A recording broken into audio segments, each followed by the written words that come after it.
So today we're going to be doing something a little bit different, but also pretty fun. So I picked up a backup crucible, which is actually going to come in handy today because I'm going to be melting down some silver and making some silver shot.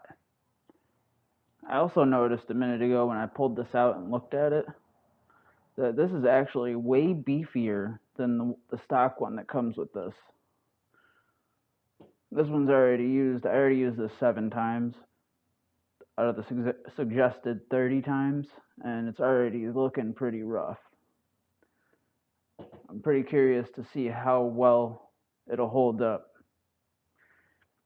This one being a lot thicker, and the I think it's graphite. Yeah, graphite. It looks so much cleaner than this one did when this one was brand new.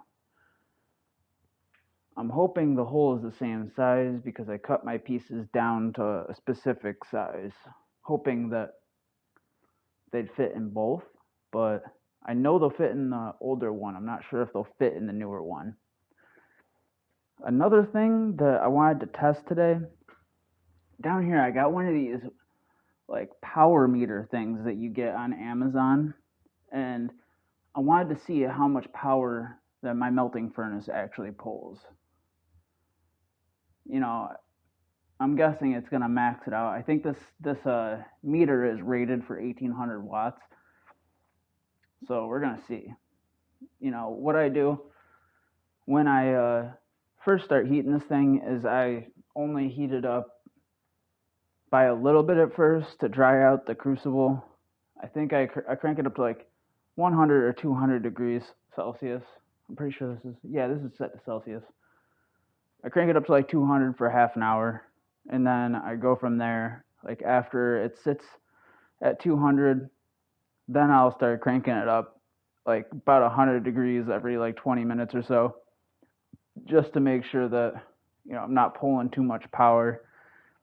Because when I go straight to 1,000 degrees, the power cord that I use to plug it all into actually gets really hot. So if I slowly ramp up the temp, it only gets a little warm.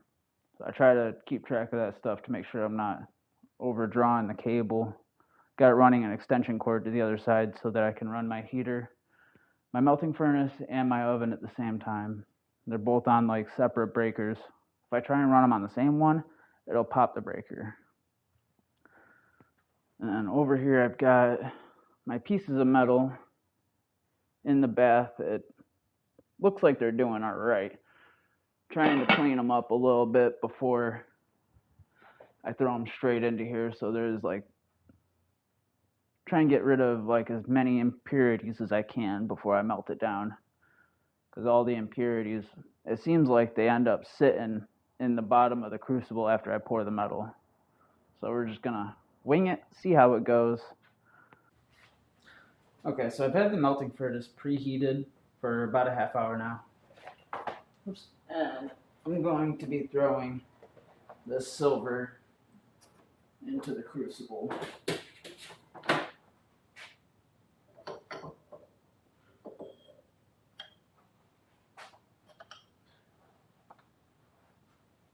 Just going to try and slide it in there.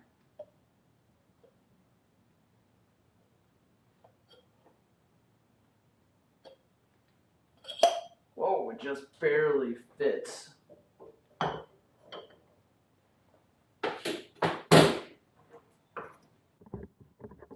Alright, so now I'm going to start cranking this up. I'm going to go over to this, the 100, and I'm going to turn that up to 300. And now it's going to start heating up. It's got the 2 lights on here lit up.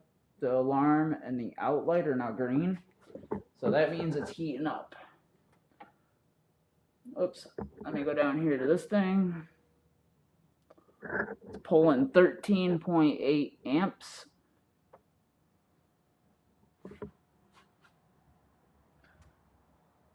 The wattage right now, it says 0.3,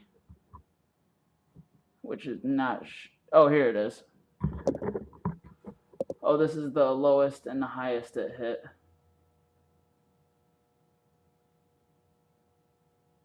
Oh, and this is what it's at right now. So Right now it's hitting 1539 watts. And once it starts getting up to the temp that it should be at, when it starts throttling, it'll start turning on and off when it starts getting close. Probably like 50 degrees away from where you have it set to. Then I notice the watts will start jumping from about 1540-ish down to about 300 or 400. It'll keep going back and forth. Like, it'll stay on for a second, then shut off for a second, then turn on for a second.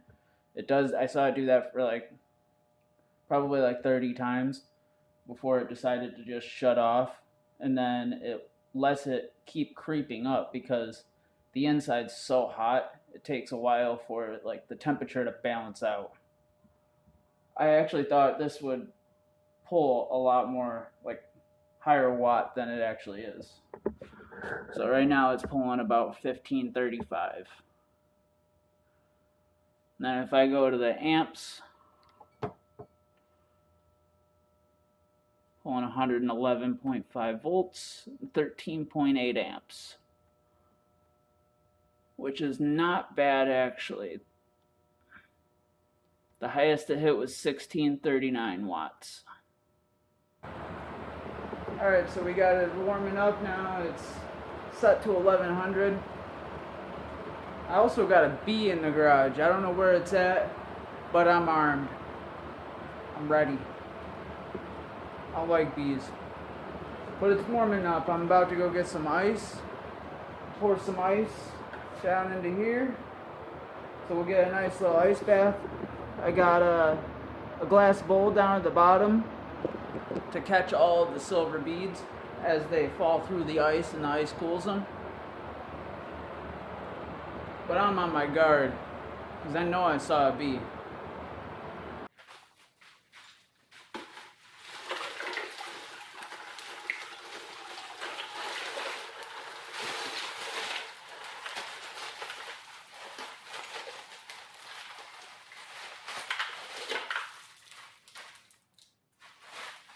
Yeah, let's pour the whole bag in.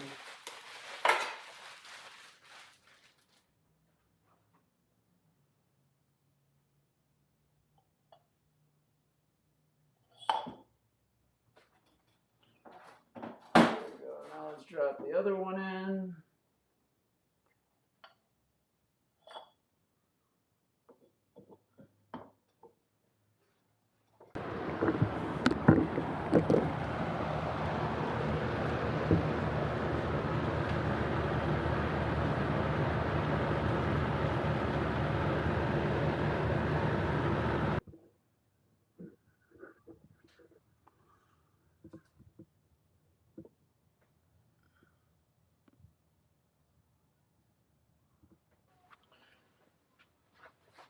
Okay, now that this thing is fully melted, I'm going to try and do a little bit of a slower pour. But I have to act fast.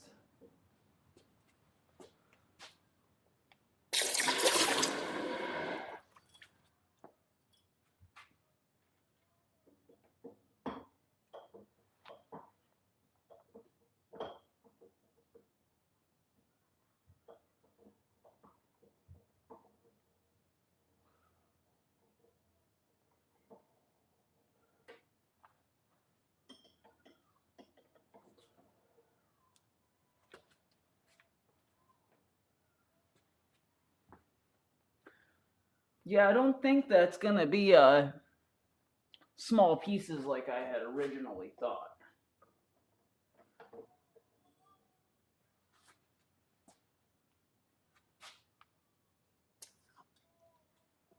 That's all of it.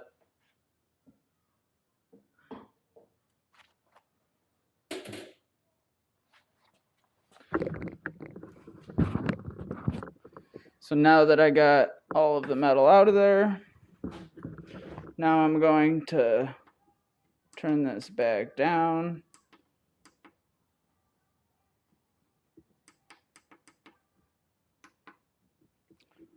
To 100 degrees. And then I'm going to shut it off.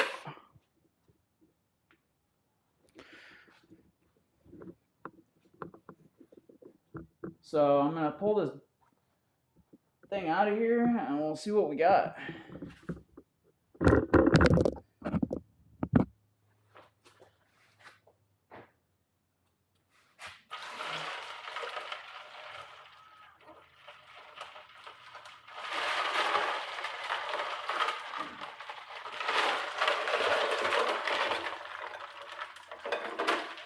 Wow, these are actually really cool. Look at that.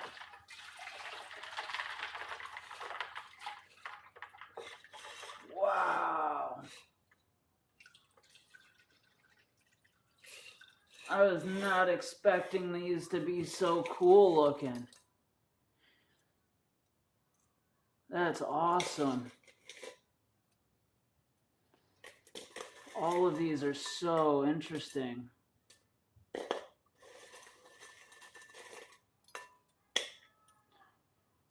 Wow, they're like big old flakes. There's a lot of really small pieces in here too. That's so cool. Yeah, this is extremely useful. I can't believe how awesome this came out. Now that I could do this, I could keep buying it in the same way that I was in the kilos. But this will last me a long time. I'm still practicing, trying to get everything, worked out. But this is definitely an easy way to make silver shot. I guess if you pour it really slow, you'll get like better beads. I see some other people pouring it through like a grate as well, kind of like a screen. But I saw that some people had a hard time with it sticking to the screen, so I didn't decide to go that route. I kind of wanted to see what it would look like just pouring it straight into like an ice bath. And I think these really interesting looking structures are really cool. Like, look at this one. That's a big old hunk of weirdness. So interesting. Each one is like so weird looking. But it's really cool. If you guys enjoy this video, hit like and subscribe, and I'll see you guys next time.